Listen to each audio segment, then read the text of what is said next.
There it is. Hi! What's with the stream deck? Not plugged in. Oh well, we'll do without it. Hi everybody, how are you guys tonight? Oh my goodness, good to see everyone. I can't hear myself very well, but that's okay. Hang on. Earring fell out. Fiddle dee dee. I'm looking at it. There. Got it. Oh, and now the headphone.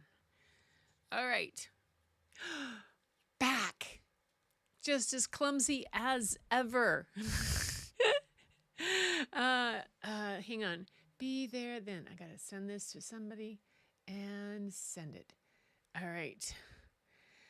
Oh my goodness. It is good to see everybody. I'm turning things off. My for some reason my iPad is on. Everything's on. Heater's on. Hang on. And the checklist. We're talking about the checklist. I was talking about this last night to my other group of people on Vlogmas that I just, I have checklists that other people have written, but I need to write it for myself. Otherwise, it doesn't count.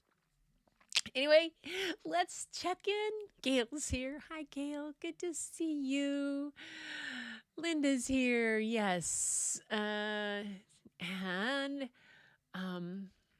I've not done much, one ornament, but that's it. I've done a whole bunch of gift tag things. I'll do those on Friday or Saturday, whatever night I think I'm going to come back to. I think maybe Friday.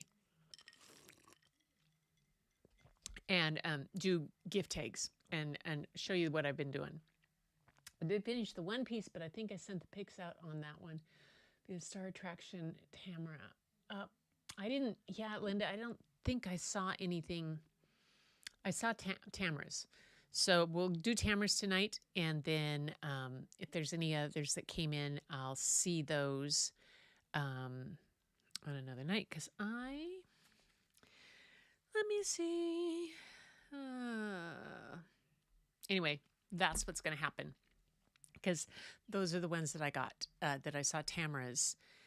And I didn't see anybody else's. But they could have very well been there because, my email sometimes gets buried. But I got Tamara's in, and I think that you'll enjoy seeing those. I sent the pics out on that one, so you'll be the star. And Gail, the dentist. Who's going to the dentist? How about you? It's beautiful. Need the positive. Yes, positive. I'm looking forward to the art and story tonight. Angie and Larry escaped the dentist. Oh no. He signed it, so I believe that is. So yes, Merry Christmas. Tamara's here. Linda's here. There is Angie. We are out and escaped with our wallets intact. We went to the dentist. Oh, just getting home in 2 blocks or so. Oh, no, it's wonderful. It's good to see these. I love to see everybody. We'll start with your artwork, and then we're going to go into the story. Then it's just one story. It's a little longer one, but it's my favorite Christmas story, and it's revisiting. And a lot of you guys were not here last year when I read this one, and I've got a little better setup, and you'll be able to see the book better. And so, yay! Yes. And there's hope Julia be here today. Julia, I know she was here last time. I on the last one last Saturday, I'd gone into the video settings and I'd set it to only allow subscribers to comment. And whatever setting I did, anyway, it blocked Lupe from commenting, and she was here, and so I was like, oops, I wonder, but I thought she's subscribed. So anyway, I didn't set that up. Thank you, Linda. Yay. Hey, there's Fatima. Gosh, it's good to be back home finally after a lot of travel. And did you get the glue in? Yep, not in.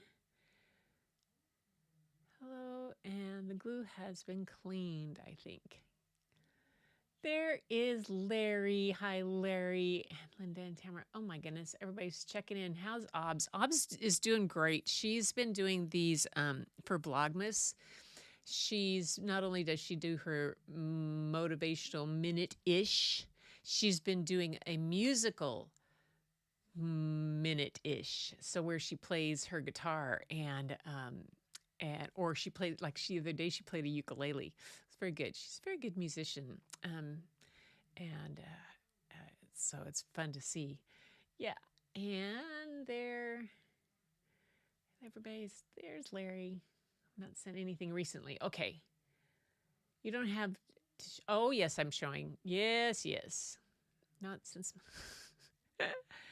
we are bad. She'll know you. You guys are good. Thank you. I decided to get today green for the Christmas tree. I spilled glue all over my floor tonight. Wasn't even using it. Just knocked it over. Oh my gosh. When I was in Phoenix at my daughter's house, my grandson and I and granddaughter were organizing their pantry. Something to do. And they had this whole big jar full of tacks, like push pins and tacks. Yeah, it got knocked over. And Layla's like in bare feet standing there going, I can't move. And Lachlan and I are scooping them up and she's standing there like a statue. But the bad ones are getting all the coal. Well, you'll hear about coal tonight in the story. That's for sure. But okay, since this guy is not plugged, is it not plugged in? What's the deal here? What's the dealio? Let's see.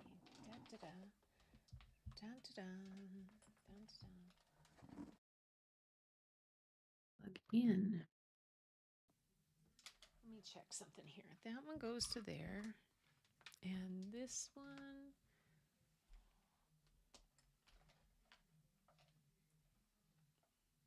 Oh, that's that one to there. To plug the wires. The wires to the wires. There. And that is the Stream Deck right there.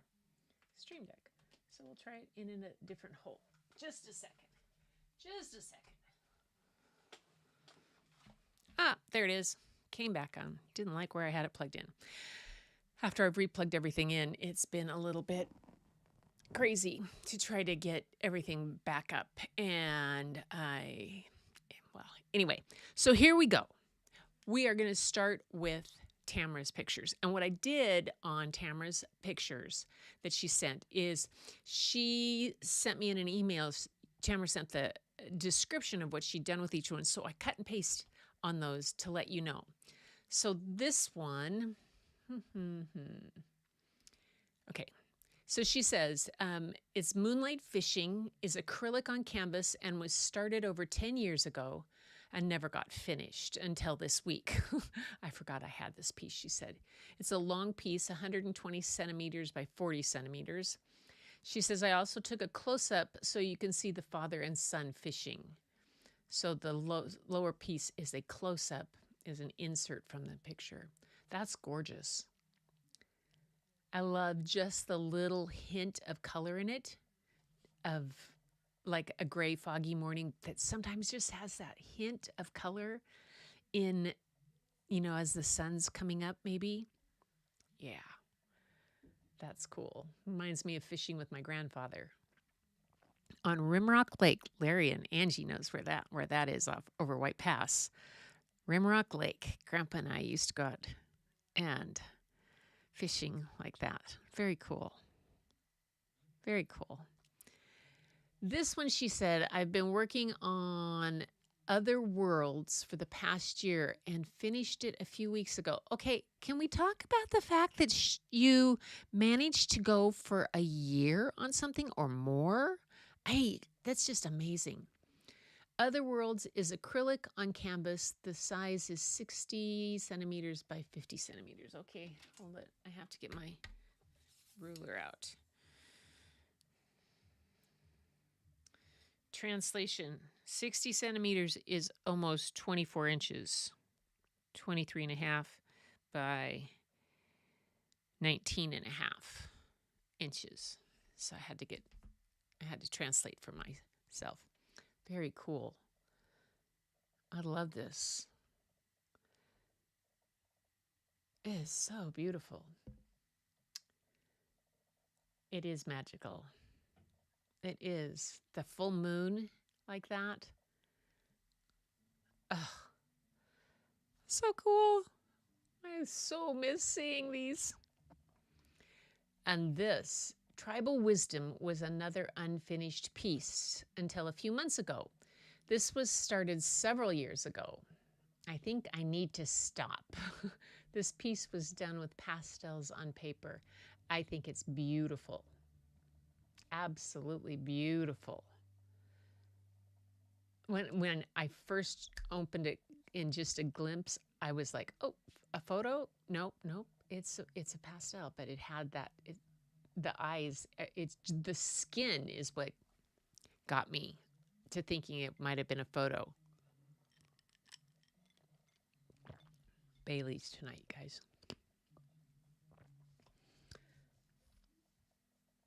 Come on. And then the raven is computer drawn onto a photo that I took in the pine forest. Shows she did a computer drawing of a raven. I thought it was a real bird too. Yeah, I thought it was real when I first saw it. I was like, man, how did you get in the, I mean, your shutter speed and it would have been, that's pretty, but that's amazing that you painted it, computer drawn onto a photo. Ravens are magical. Absolutely, Tamara. I mean, Fatima, I agree with you. Ravens are absolutely amazing. And then this one is Moments in Life, is about the times when I had a heavy heart. That was done with acrylic paints and some oil paints on paper. This too was completed just recently. Gosh, Tamara, this is beautiful. The faces that you see, now I just found another face. I had seen one up toward the top in the body, in the head, but then it looks like there's another face, like a kneeling person. So amazing. Yeah.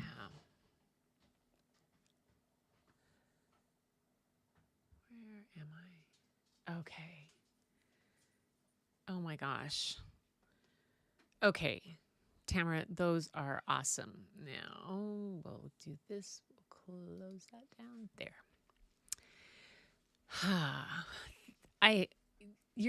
You are just so talented, and it's so much fun to see what you do and how you build things, and to imagine that you've been working on some of these for years. Oh, just stunning. Just stunning. Just stunning. Gotta say. So that's absolutely. So you guys send stuff in. Put in. I'm thinking on the 2 days of the week that I want to do this. I think I want to come back on Friday this week, Friday, and then I will see how those go in, and then I'll do again on Sunday.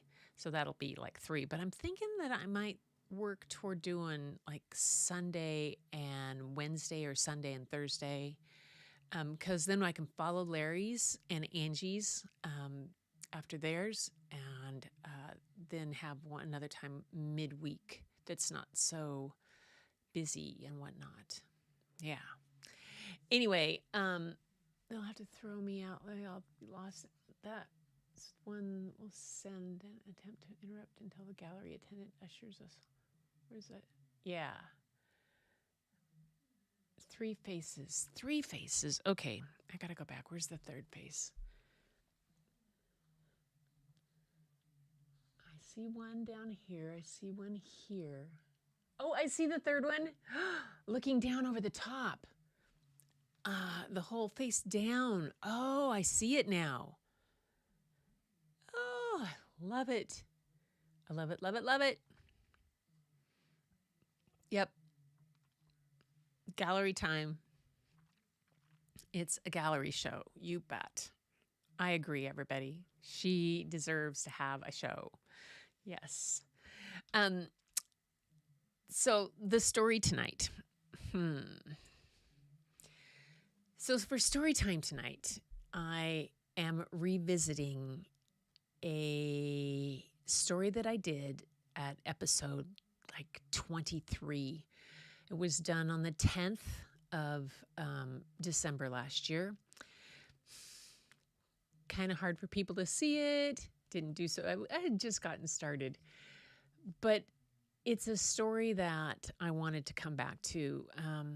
It's my favorite touching Christmas story of the holidays time. Partially not only because of its historical value of what you get from that, but also from the fact that it is by Gloria Houston and illustrated by Barabara Cooney. Now, Gloria, oops, that's not the right thing. That's the book, but that's not the picture I want to show you. Where did it go? Camera overhead, that's not there. Where did it go? Go back to here. Let me do something. Let me do preview mode real back and find what I did with that. I had it. Nope.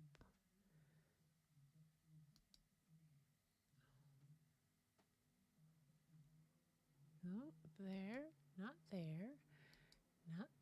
There it is. I got it in the right spot. Here we go. All right. I found it. Back here. Okay. I just had to move it. So here we go. So Gloria Houston. That's not really showing up the whole thing. I'll bring it bigger for you. She is internationally known as an educator and the author of multiple award-winning best-selling books for her young readers, and as well as the writer of textbooks and other teaching materials. She typifies herself, and I've talked about her before, as first, last, and always a teacher. And you can just go to her biography, Gloria Houston biography, and it talks a lot about with a bachelor's degree from the Appalachian State University in Boone, North Carolina, following years of work in public and private schools in grade K through 12 in North Carolina, Louisiana, Texas, and Florida. She was awarded a master's degree and PhD in interdisciplinary studies by the University of South Florida, Tampa. At USF, she held an appointed author in residence position. There she was the founding coordinator of Suncoast Young Authors Conference, one of more than 50 young writers conferences that she has implemented nationally. So she's done really a lot for children's literature and for children writers and for authors. She's also founded the USF Young Writers Camp and the USF Center for the Study of Child Writing. So she's an amazing educator, and some of her other books that she's done are some of my favorites. My Great Aunt Arizona, that is about, she wrote about her aunt. And one of the things that she does is so much of her work comes from experience with her family. The book I'm reading tonight is a story about her mother. And she's done a little bit of things, but it's a story from her mother's childhood. So it's pretty spectacular. And then it's illustrated by the amazing Barabara Cooney. We lost Barbara in 2000, I believe it was. Yes, March 10th of 2000. She was born in 1917. But she did The Oxcart Man And she was an American writer and illustrator of 110 children's books published over 60 years. She received 2 Caldecott medals for her work on Chanticleer and the Fox and for the Oxcart Man, and a National Book Award for Miss Rumphius. Miss Rumphius is another one of my favorite books. And her books have been translated into 10 languages. She absolutely amazing illustrator and writer, and just brought so much to it. But she and Gloria Houston teamed up on several books, and it's one of those tonight that I really want to bring to you, and it's this one called The Year of the Perfect Christmas Tree. Let me get it back to where I want it to be for you to see. It is set in the Appalachian Mountains. Its setting is in World War I, and I think one of the things I always really loved about sharing this book with kids was to talk. I mean, being from the Northwest, they had no ideas. Oops, there's going to go, my battery's going to go. Just a second. Hang on. I have to have Bob do something. Hold on for a sec, you guys. Preview.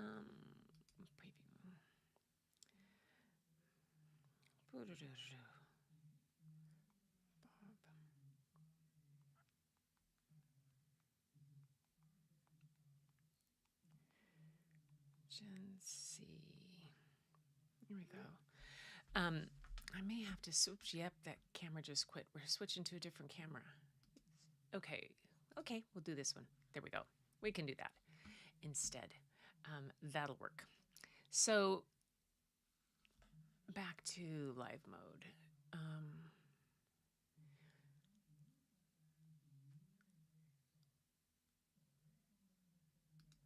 Okay, there we go. Yes.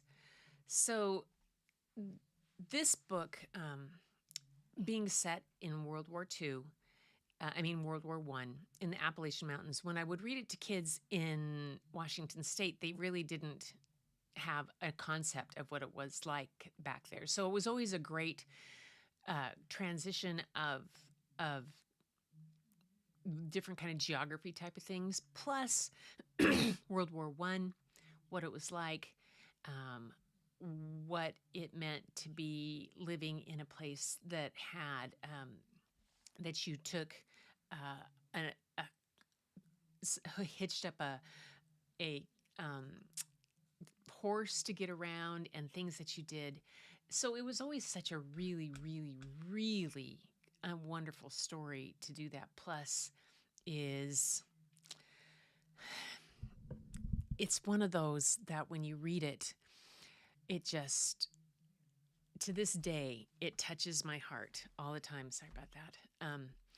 And yeah, it's just one of my absolute favorites, so I want to share it for you.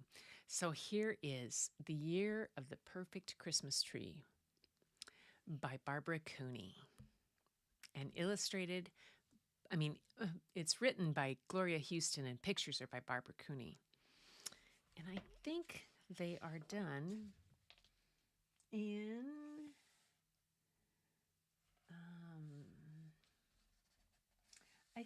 I'm pretty sure they're watercolor. Oh no, it's acrylic, and then scanner separated and reproduced in full color. So I think you'll like it. The Year of the Perfect Christmas Tree by Gloria Houston.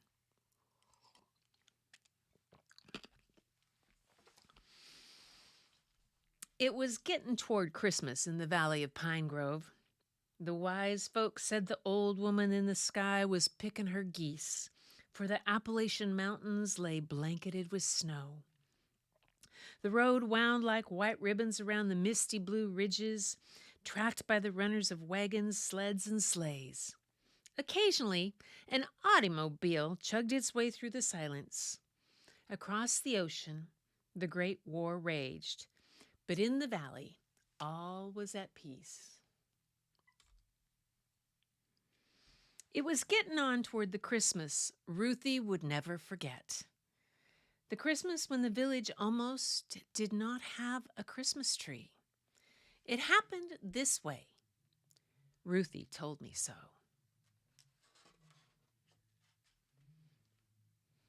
"Come, my pretty young'un," Papa said one day early in the spring. "It is time to choose the Christmas tree for the village church."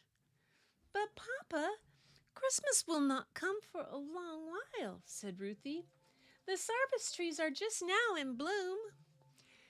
"We must choose a special tree and mark it for the coming year. It is a custom in our village," said Papa, "for one family to give all the folk in the village and up every hill and holler a Christmas tree for the Pine Grove Church. This year it is our turn. Some years a timbering man will give a fat round laurel from the northy coves, the kind the outlanders call rhododendron. Other years the holler folk may bring down a cedar to spread its fragrance throughout the village church."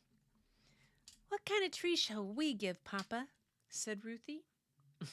"We shall have a balsam Christmas tree, my pretty young'un," said Papa.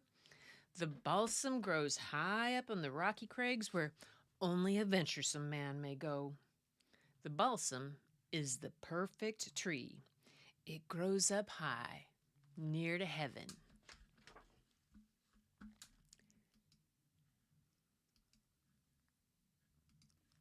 There we go. So Papa and Ruthie rode on old Pity's back across the high cliffs and along the crags looking for the perfect balsam Christmas tree. They rode and rode from early morning until the sun was high in the sky.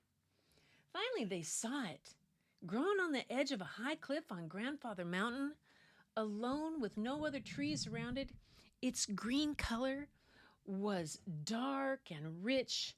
It was the perfect shape and size, its tip top pointing up to heaven. "This will be our perfect Christmas tree," said Papa. "And as is the custom this self-same year, you shall be the heavenly angel in the village Christmas play. It is fitting that you should mark the Christmas tree." Papa took the red ribbon from Ruthie's coal-black curls, and he lifted her high in his strong arms. "Tie this to the tip top," he said. Then he kissed the dimple in each of Ruthie's cheeks.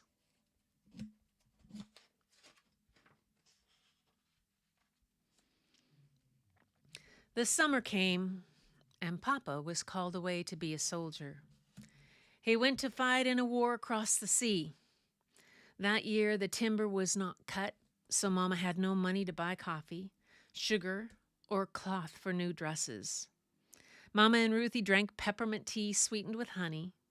Mama lowered the hems of Ruthie's dresses and embroidered pretty flowers over the tears and mends. Together they tended the little garden, growing vegetables to eat.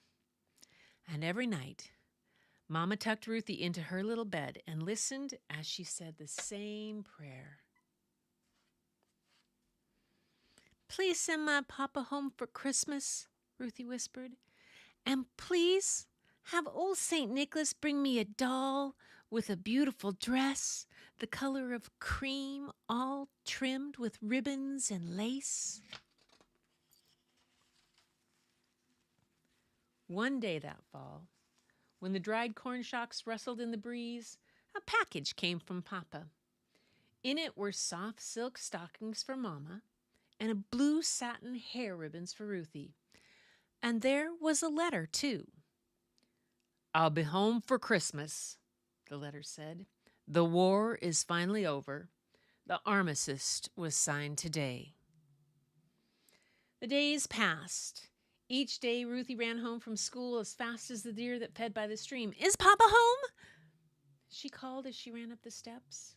But every day Mama said, "Not today, maybe tomorrow. He will come home on the Tweetsie train." And the days passed. Ruthie listened for the squeaky whistle of the little train the mountain folk called Tweetsie, as it chugged through the valley and up the mountainside. One day, Mama and Ruthie harnessed old Piety to the sled and went to the station at Pinola.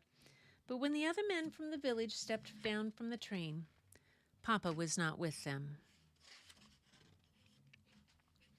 Soon there was only one more day until Christmas Eve.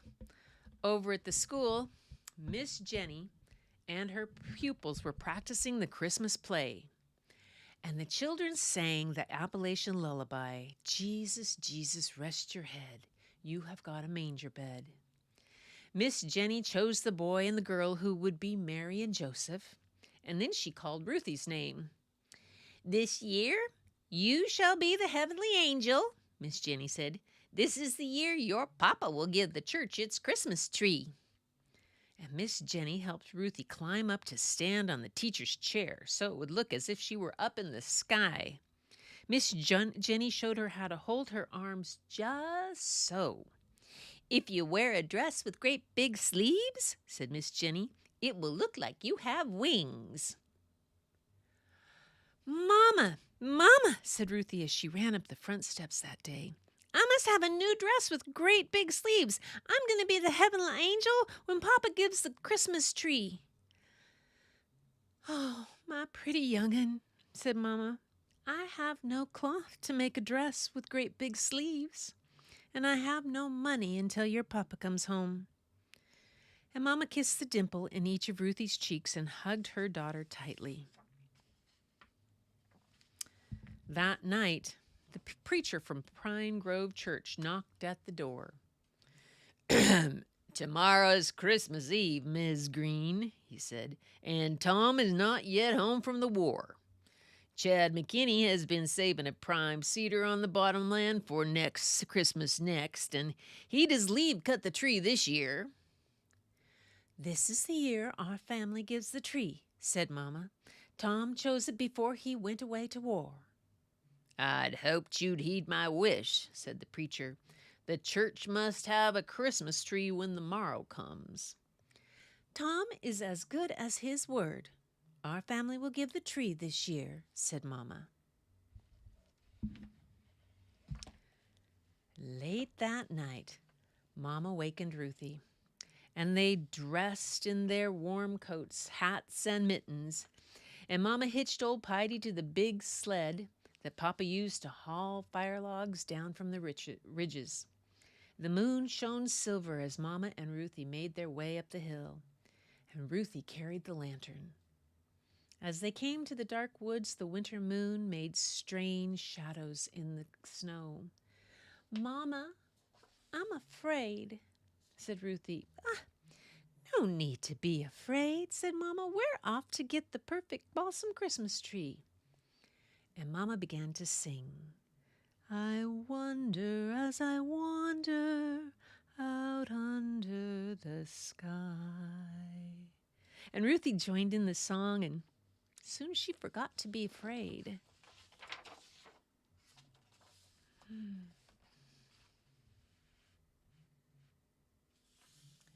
Mama and Ruthie led old Piety and the sled up the hills and across the ridges, but they could not find the perfect balsam.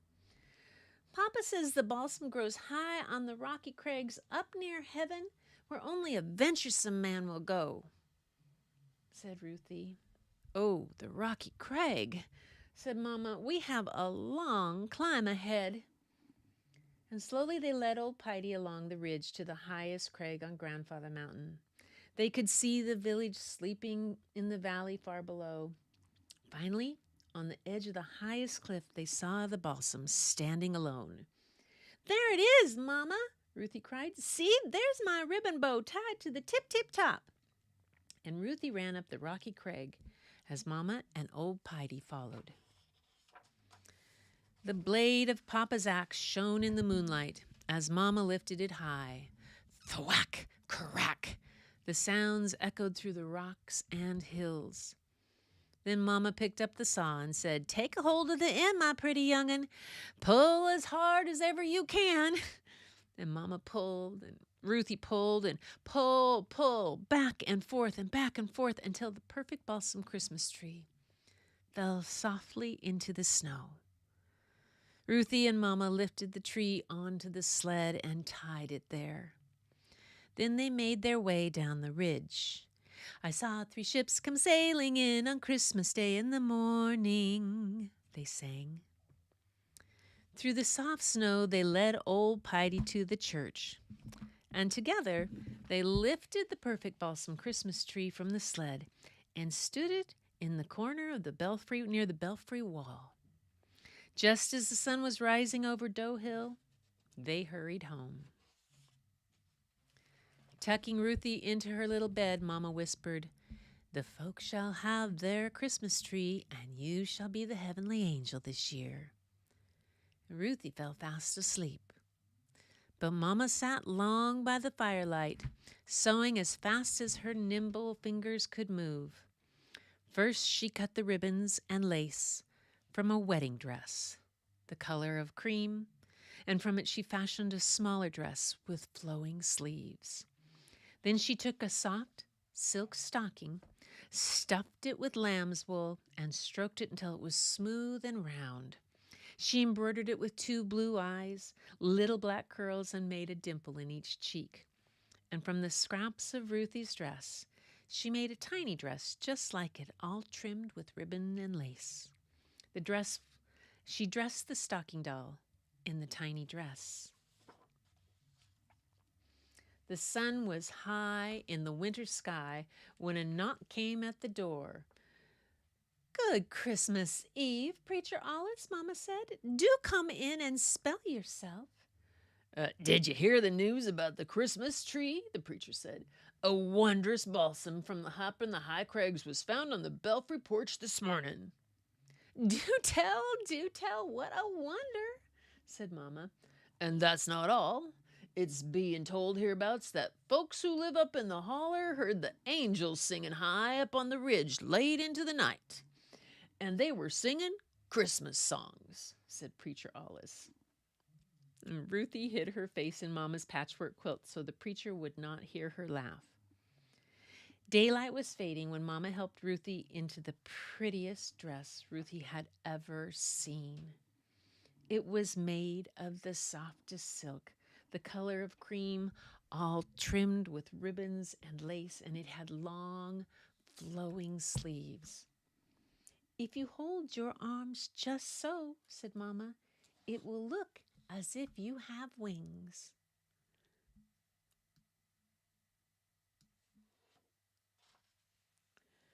At the church, the ladies of the valley had decorated the perfect balsam Christmas tree. Reflections of the tiny red candles in their shiny holders fastened to the tips of the branches, and they shone in the windows. Tied to the lower branches of the tree were presents wrapped in pretty paper, and on the tip top was a tiny angel. The sexton rang the bell. From up and down the river road and from all the hills and hollers, the folks were coming to celebrate the Christmas tree. A choir of children sat by the organ, and the 3 kings waited outside the belfry door. Beside the bed sheet curtains, Mama helped the little Mary put her doll to bed in the manger straw. Ruthie climbed up and stood on the preacher's big chair. The ladies pushed the bed sheet curtain back, and Ruthie could see herself in the dark church windows. She was careful to hold her arms just so. In her beautiful dress, it looked as if she had wings. "Behold, I bring you good tidings of great joy," said Ruthie, the heavenly angel.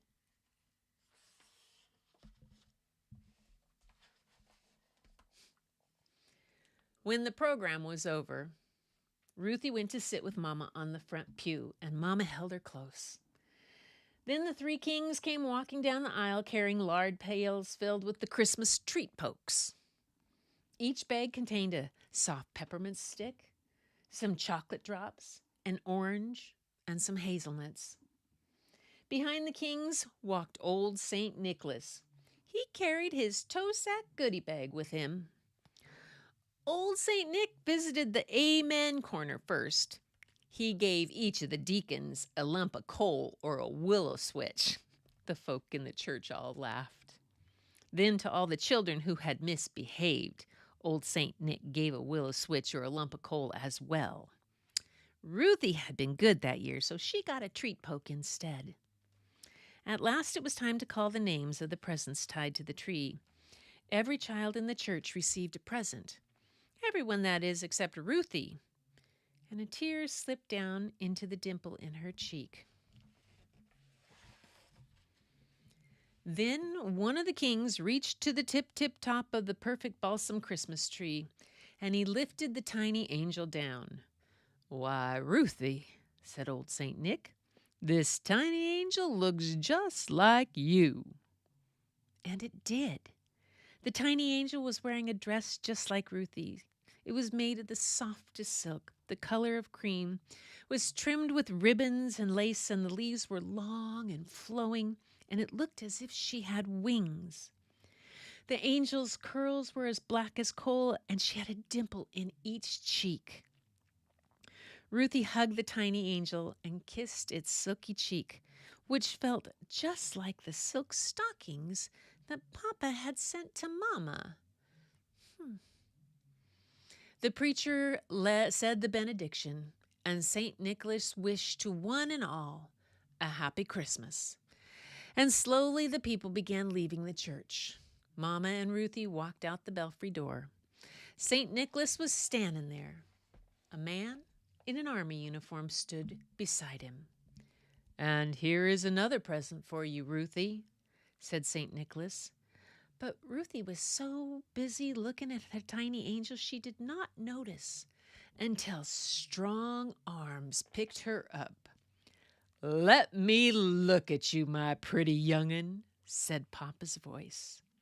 And he hugged Ruthie, Mama, and the tiny angel all at the same time. The village folk gathered around the church steps. Someone from the village began to sing, "Silent night, holy night, all is calm, all is bright." And the folk in the village joined in. But Papa, Mama, Ruthie, and the tiny angel hardly heard. They hugged each other some more. And since that time, every year for more than 60 years, a tiny angel has stood on top of a perfect balsam Christmas tree.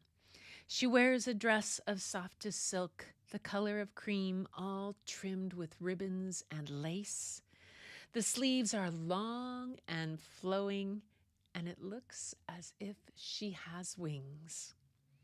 The angel has coal black curls and a dimple in each cheek. That's how it happened. The Christmas of the heavenly angel and the perfect balsam Christmas tree.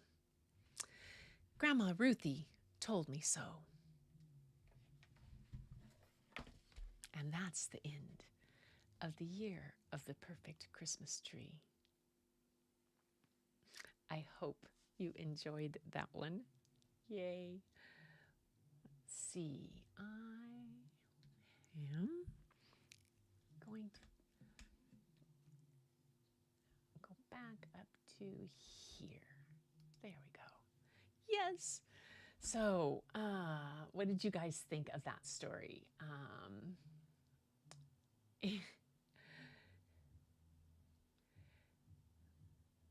I hope you guys like that one. It's,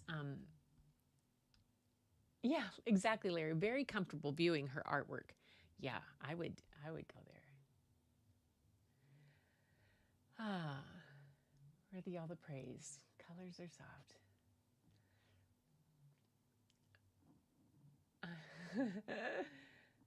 Love her room. So sweet. Oh my gosh, the pictures, yes.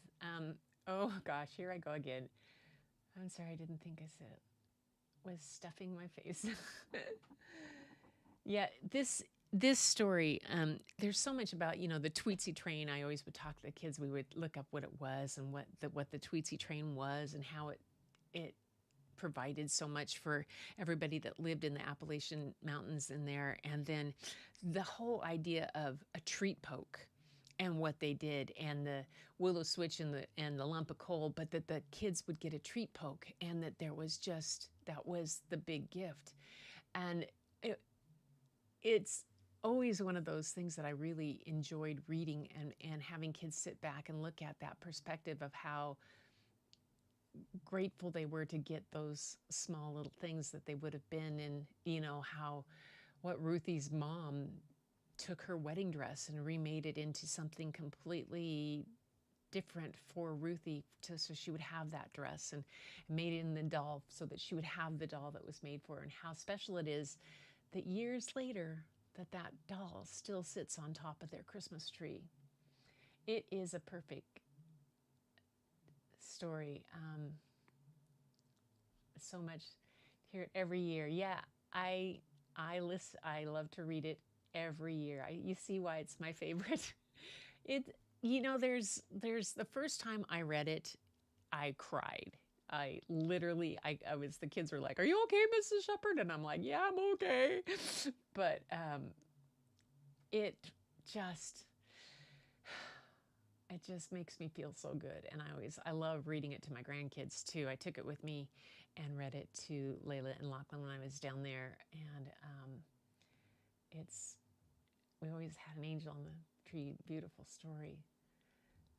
Life is simple here in Appalachia. Yeah, Appalachia. I get that wrong. So it makes story time with, oh, thank you. Read it again. It's a long one.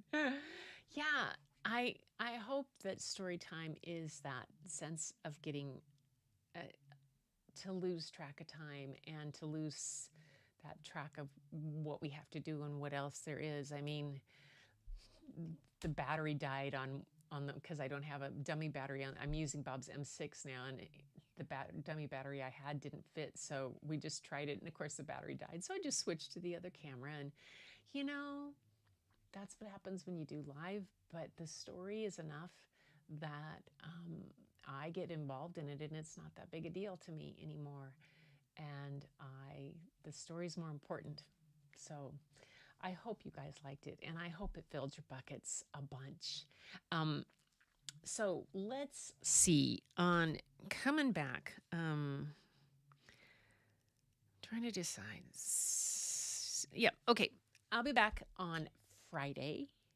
Do Friday again, and then I'll do Sunday. And then I'm going to figure out what days work best, whether it's Sunday and Thursday. Maybe it'll be Sunday and Thursday.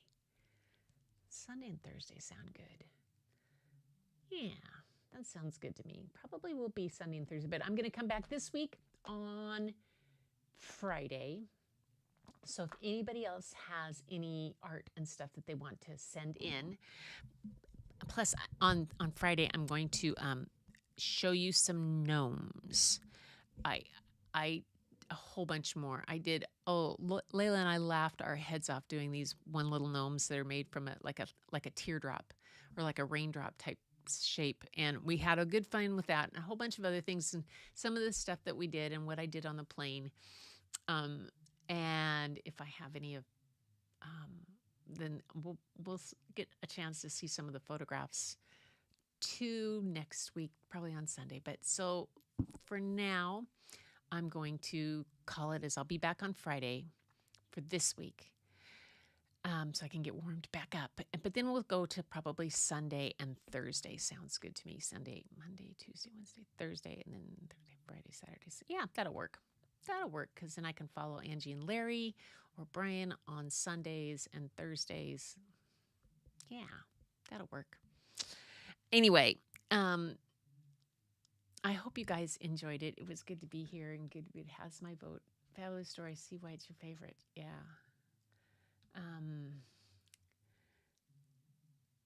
Ruthie transported to the wonderment of childhood. Yeah, that's one of the things that both Gloria Houston and Barabara Cooney have been able to do in their books.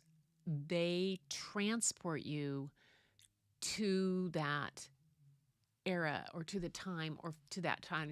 And their rhythm, Gloria Houston's rhythm of language, it's payday and shopping day. No more notes. One of the things that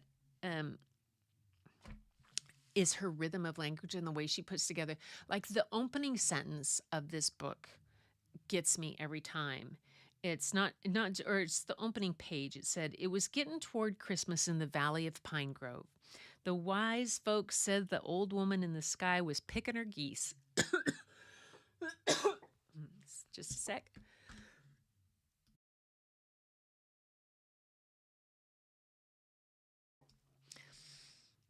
"For the Appalachian Mountains lay blanketed with snow, and the road wound like white ribbons around the misty blue ridges, tracked by the runners of wagons, sleds, and sleighs."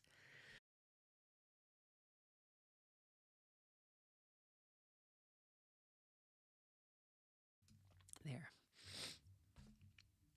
So that whole rhythm about what the old woman in the sky was picking her geese, for the Appalachian Mountains lay blanketed with snow, and the road wound like white ribbons around the misty blue ridges. I love that. It's some of my favorite sentences in all of children's literature.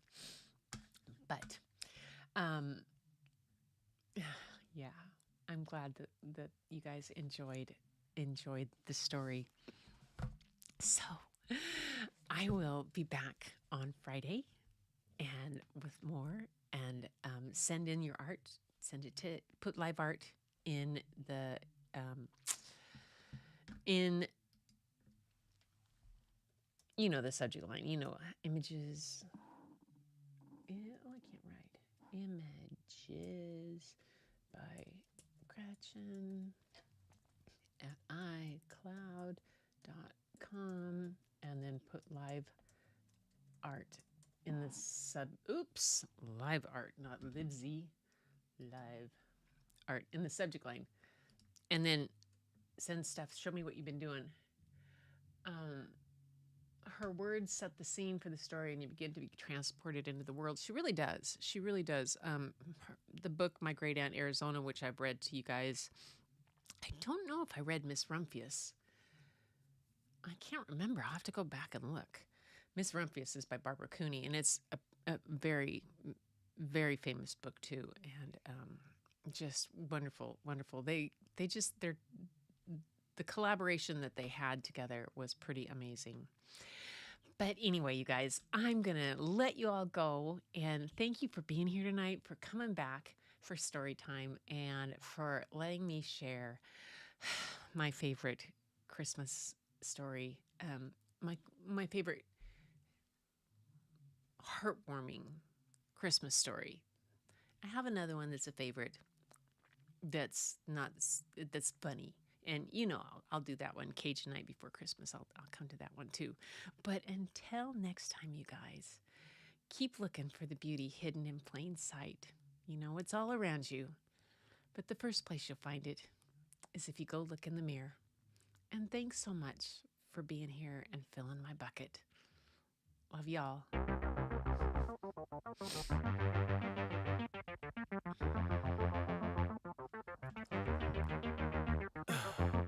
In the heat of the night, we could get lost in all the lights and sounds.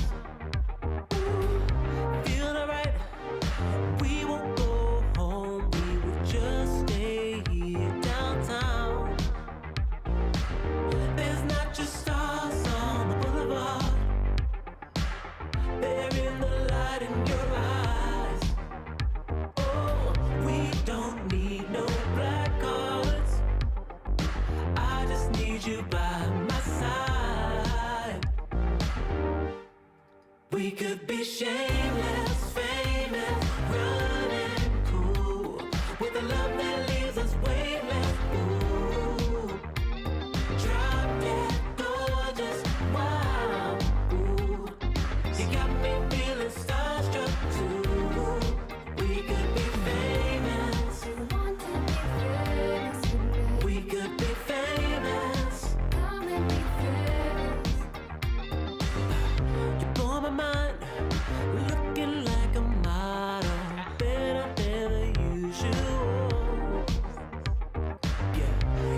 even try. Not average or typical. I put you on a pedestal.